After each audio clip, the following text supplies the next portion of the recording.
Junio de 2016, San Diego. Crystal Mitchell, de 30 años, es encontrada estrangulada dentro del apartamento de un amigo. Horas antes, testigos vieron a su novio abofetearla en público. Días después, él había desaparecido, no solo de California, sino de los Estados Unidos.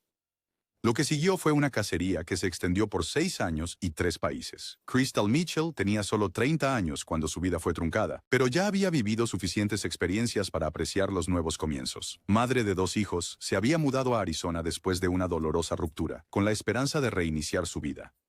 Los amigos la describieron como vibrante, extrovertida y ansiosa por comenzar un nuevo capítulo. Cuando conoció a Raymond Richie McLeod, un ex-marine de 41 años, pensó que era una oportunidad para disfrutar de compañía nuevamente. Solo habían estado saliendo por poco tiempo cuando Crystal aceptó acompañar a McLeod en un viaje a San Diego en junio de 2016.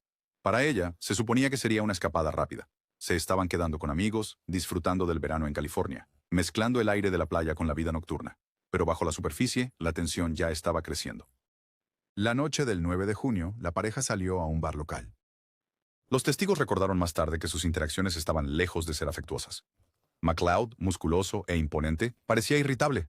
En un momento, los clientes dijeron a los investigadores que lo vieron abofetear a Crystal durante una discusión.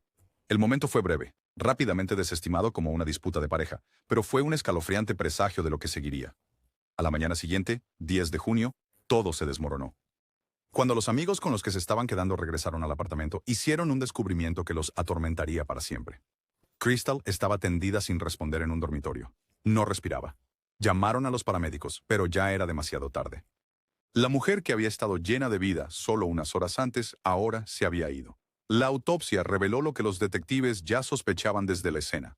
La muerte de Crystal fue causada por estrangulamiento. Las marcas en su cuello no eran superficiales, eran el tipo de moretones profundos dejados por una presión sostenida.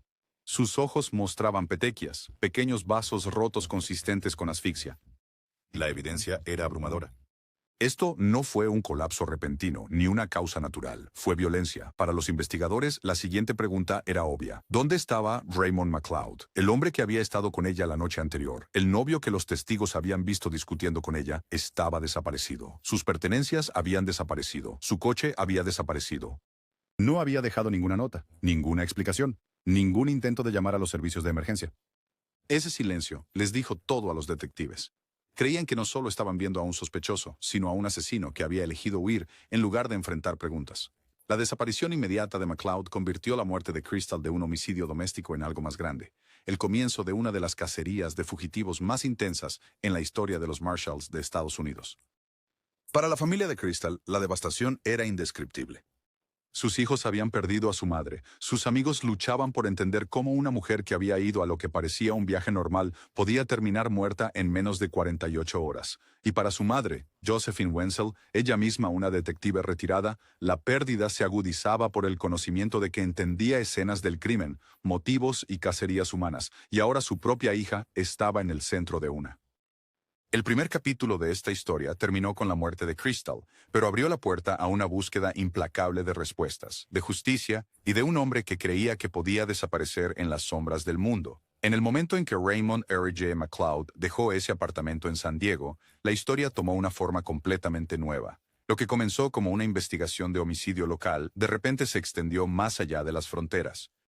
Dentro de las horas posteriores a la muerte de Crystal Mitchell, McLeod había desaparecido, no solo de la escena del crimen, no solo de California, sino de los Estados Unidos por completo. Los detectives rápidamente reconstruyeron sus primeros pasos. Había empacado sus pertenencias, tomado su coche y cruzado a México.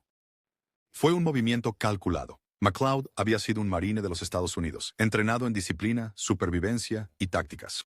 Esto no fue una huida en pánico, fue deliberado. Sabía cómo desaparecer, cómo mezclarse y cómo ganar tiempo. A partir de ahí, el rastro se convirtió en un mapa de evasión. Después de México, avistamientos lo ubicaron en Guatemala. Llegaron informes de un extranjero alto y corpulento, a menudo bebiendo mucho, a veces trabajando en empleos ocasionales para mantenerse.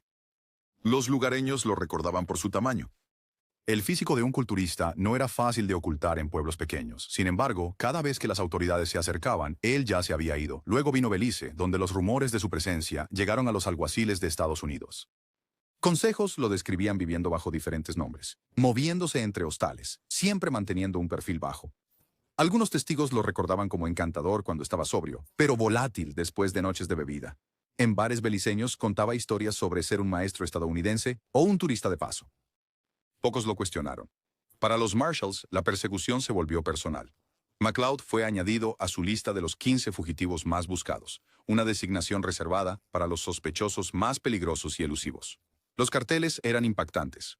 Un ex-marine musculoso con el cabello corto, tatuajes y una advertencia de que debía considerarse armado y peligroso. Las autoridades enfatizaron su historial de violencia doméstica, señalando que no era su primer encuentro con la agresión. Advirtieron que podría atacar de nuevo si no era capturado. Cada nueva pista requería coordinación entre funcionarios estadounidenses y socios internacionales. La búsqueda cruzó fronteras, idiomas y jurisdicciones. No se trataba solo de atrapar a un fugitivo, se trataba de asegurarse de que no desapareciera para siempre en regiones donde el mantenimiento de registros era limitado y los fugitivos podían prosperar en el anonimato. Para la madre de Crystal, Josephine Wenzel, viendo desde Arizona, la frustración era insoportable. Ella había pasado años como detective de policía, persiguiendo a criminales que pensaban que podían escapar de la justicia. Ahora, los mismos patrones se estaban desarrollando, pero con el presunto asesino de su hija en el centro. En lugar de retroceder, Josephine dio un paso adelante. Se convirtió en la voz de su hija, dando entrevistas incansablemente, repartiendo folletos y presionando para obtener cobertura mediática, para que el mundo no olvidara el nombre de McCloud. Su persistencia importaba. Cada vez que el rostro de McCloud aparecía en televisión o en línea, aumentaba la presión. No podía permanecer invisible para siempre. Las pistas de viajeros, expatriados e incluso locales en Centroamérica comenzaron a acumularse. La gente lo vio en gimnasios, en aulas, en bares. Algunos afirmaban que estaba enseñando inglés, reinventándose como un expatriado inofensivo mientras ocultaba un pasado violento. Los años pasaron. Desde 2016 hasta 2022, McCloud permaneció como un fantasma, no del todo desaparecido, pero nunca atrapado. Su habilidad para escapar le valió una reputación como uno de los fugitivos más buscados en América. Los alguaciles de Estados Unidos lo consideraron una prioridad máxima. Los titulares lo etiquetaron como peligroso e intocable. Para Josephine, era una pesadilla sin fecha de finalización. Luego, en agosto de 2022, finalmente llegó el avance. Las autoridades en Sonsonate, El Salvador, recibieron información de que un extranjero que coincidía con la descripción de McCloud estaba viviendo y trabajando allí. Según se informó, estaba enseñando inglés, mezclándose con los locales, presentándose como un expatriado más. Pero algo en su presencia destacaba: su tamaño, su acento, su tendencia a llamar la atención incluso cuando intentaba no hacerlo. Los alguaciles de Estados Unidos, trabajando con las fuerzas del orden salvadoreñas, organizaron la captura. La operación fue rápida. Después de 6 años de evasión, McCloud fue arrestado sin incidentes. El hombre que había sido descrito como uno de los fugitivos más esquivos de la historia reciente, finalmente estaba esposado. Cuando la noticia llegó a Arizona, Josephine se derrumbó en lágrimas. Durante años, había vivido en el limbo, sabiendo quién mató a su hija, sabiendo dónde podría estar, pero sin poder traerlo de vuelta. Ahora, después de una persistencia implacable, vio al acusado asesino de su hija enfrentarse a la extradición a los Estados Unidos. El arresto no borró los años de dolor, pero le dio a la familia algo que se les había negado: la posibilidad de justicia. No más esconderse, no más huir. McCloud enfrentaría un tribunal, y sin embargo, incluso bajo custodia, el caso estaba lejos de ser sencillo. El hombre que había huido durante 6 años no estaba dispuesto a admitir culpabilidad. Tenía su propia versión, una historia que insistía, demostraría que la muerte de Crystal Mitchell no fue un asesinato en absoluto. Cuando Raymond R. Jetta McCloud fue trasladado de regreso a San Diego en agosto de 2022, escoltado por agentes federales, la ciudad que una vez lo conoció como fugitivo ahora lo veía encadenado. Las cámaras del tribunal capturaron la imagen de un hombre que había sido descrito como uno de los fugitivos más buscados de América. Su rostro estaba tranquilo, casi inexpresivo, mientras se encontraba ante un juez para escuchar el cargo: asesinato en primer grado en la muerte de Crystal Mitchell. La fiscalía no perdió tiempo en presentar su caso. Presentaron los hallazgos del médico forense.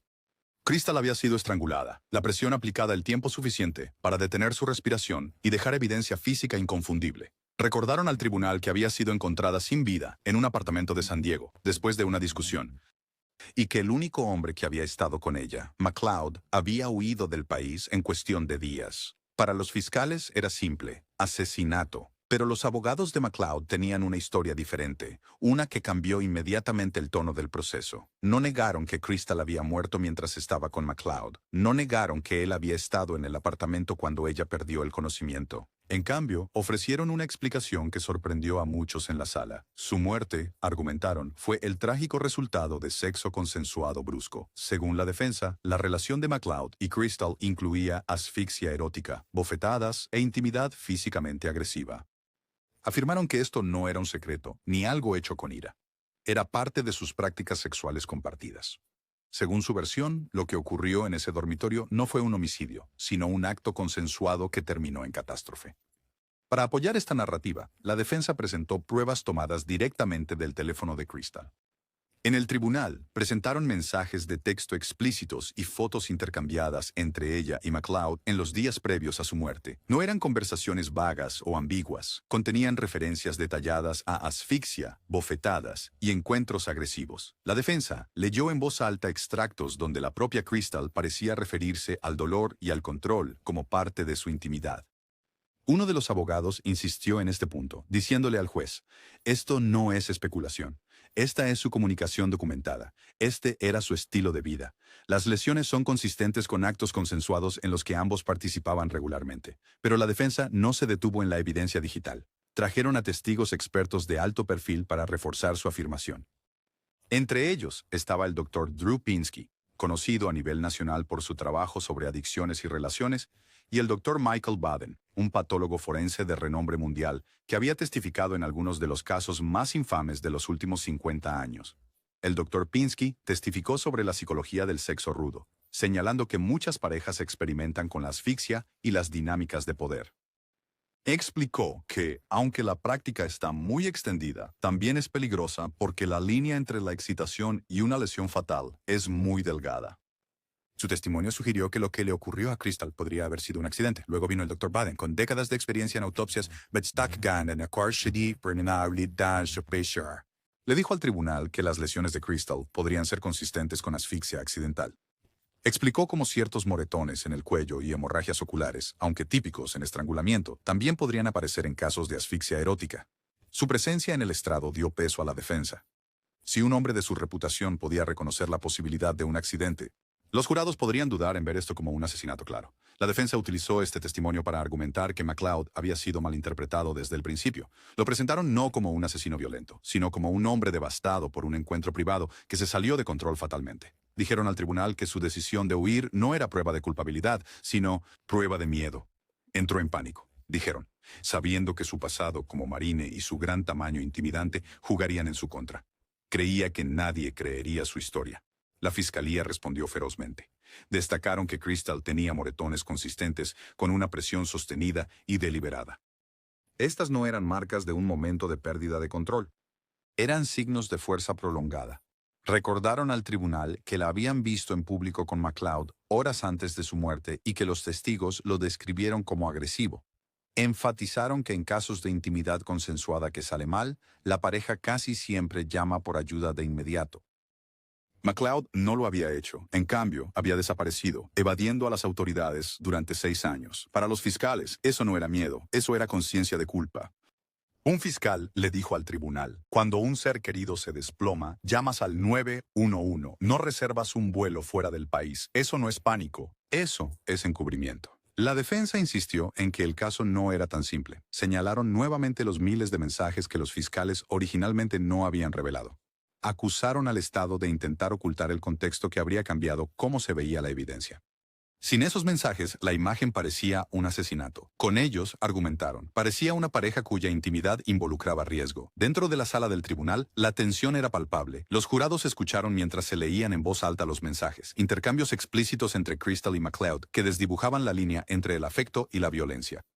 Escucharon a expertos discutir sobre el significado médico de los moretones, sobre si las lesiones podían distinguir entre asesinato y accidente. Vieron a los fiscales y a los abogados defensores enfrentarse sobre la cuestión central. ¿Fue este un asesinato intencional o fue un encuentro sexual que terminó en tragedia? Para la familia de Crystal sentada a solo unos pies de distancia, los argumentos de la defensa se sentían como sal en una herida. Josephine, su madre, había pasado años rastreando a MacLeod a través de fronteras. Ahora escuchar que la muerte de su hija se describía como un accidente, enmarcada como si de alguna manera hubiera consentido la violencia que la mató, era casi insoportable. Aún así, asistió a cada audiencia, decidida a que la versión de los hechos de MacLeod no fuera la única en la sala. Al final de las audiencias preliminares, una cosa había quedado clara. Esto ya no era un simple juicio por asesinato, era un juicio sobre límites, sobre intimidad, consentimiento y violencia. Se pediría a los jurados que consideraran no solo la evidencia física, sino las huellas digitales de una relación que difuminaba la línea entre la pasión y el peligro. Tendrían que decidir si la historia de MacLeod era plausible o si era un intento calculado de eludir la responsabilidad por asesinato. Y con eso, el caso avanzó hacia su próximo capítulo, un capítulo que solo se complicaría más a medida que comenzaran a desarrollarse nuevas batallas legales. Para mediados de 2025, casi una década después de la muerte de Crystal Mitchell, el caso contra Raymond Ehrlich MacLeod había pasado de una cacería humana a una tormenta legal en curso. El tema central ya no era solo lo que sucedió dentro de ese apartamento en San Diego en junio de 2016, sino cómo el sistema de justicia mismo estaba manejando el caso. El punto de inflexión llegó en junio de 2025, cuando los abogados de MacLeod presentaron una amplia moción para desestimar. Acusaron a los fiscales de no entregar pruebas cruciales, más de 2,000 páginas de registros digitales, extraídos del teléfono y las cuentas de redes sociales de Crystal. Enterrados en esos archivos, había intercambios de mensajes de texto explícitos, fotografías privadas e historiales de chat que, según la defensa, eran vitales para apoyar su afirmación de sexo rudo, consensuado. La revelación fue explosiva. En el tribunal, los abogados de MacLeod argumentaron que ocultar esta evidencia había perjudicado su capacidad de defenderlo de manera justa. Acusaron al Estado de presentar una imagen parcial, mostrando a los jurados solo los hallazgos médicos de estrangulamiento, mientras ocultaban mensajes que daban contexto a la relación de la pareja. No lo presentaron como un descuido menor. Lo presentaron como una violación del debido proceso.